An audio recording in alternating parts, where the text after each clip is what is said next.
So here we have a 2.7 Carrera engine from 1974 that we're building. Apologies to those of you that know this stuff, that I'll keep this fairly simple. So this is a very valuable engine. This is the same sort of engine that went in a 1973 2.7 RS. So magnesium case, aluminium barrels, approximately 210 horsepower, and we took this engine apart. It came out of a 74 car, ultra rare car, and it was actually in quite poor condition. It was very worn, and there'd been some repairs done on it in the past that were really poor. So here you have the engine number, and for your orientation, this is the back of the engine and this is where the fan sits. And what you'll see is that the engine's in two halves. You've got a left and a right crankcase, and these are matched.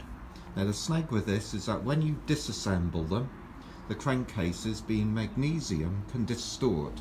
So good practice is that they are shuffle pinned, so it's little pins put through to locate the crankcase halves, and then they're line honed, so where the crank shaft runs through, we get all that running straight again.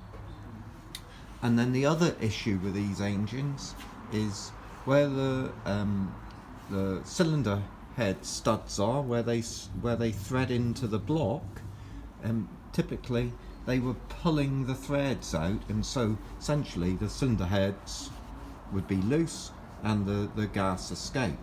So now you can see this has got new barrels, and the cylinder heads are waiting to go on, and then on top of that you've got your cam, your camshaft housing, and then if you looked in a car you'd see the cam covers with a Porsche logo on them. So putting them together carefully will result in reliability and eliminate or reduce the risk of oil leaks. Wouldn't like to say that a 911 engine will never leak oil. So this is the oil thermostat. This is the one fitted with the engine close to the bulkheads. It's a really good opportunity to have a look at these cars, because this is one area where 911s leak, this is another area, and it's really hard to get at. So ultimately we'll be putting it back in the car, and it'll be a £200,000 car, and we're not so far off finishing it off. This is of course the timing chains, and a beautiful sprocket where you can adjust got a vernier sprocket where you can adjust the timing on the camshafts perfectly. And these engines for their time were beautifully manufactured. So Paul here is our engine builder, and he'll be finishing this off anytime soon. Can't wait to hear it in the car, because these engines really work. So what we got here then, and you're on film? That is a 1956 60 horsepower 356 engine. It looks like it's from 56. It looks like it's been dug out of a pit somewhere. Oh my God!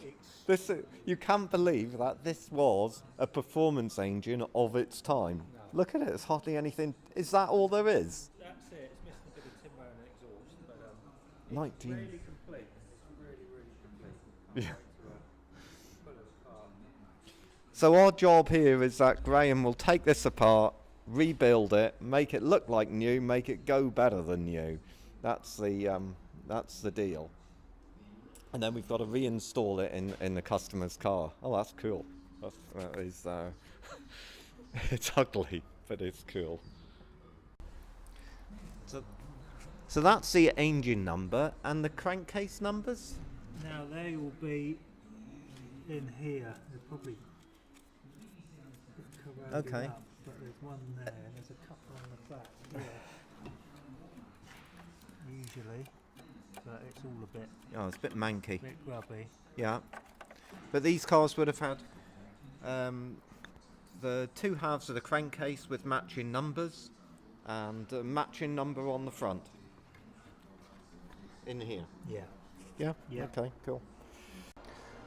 So here we got a 3-litre RS race car, and we're trying to get a bit more power out of it.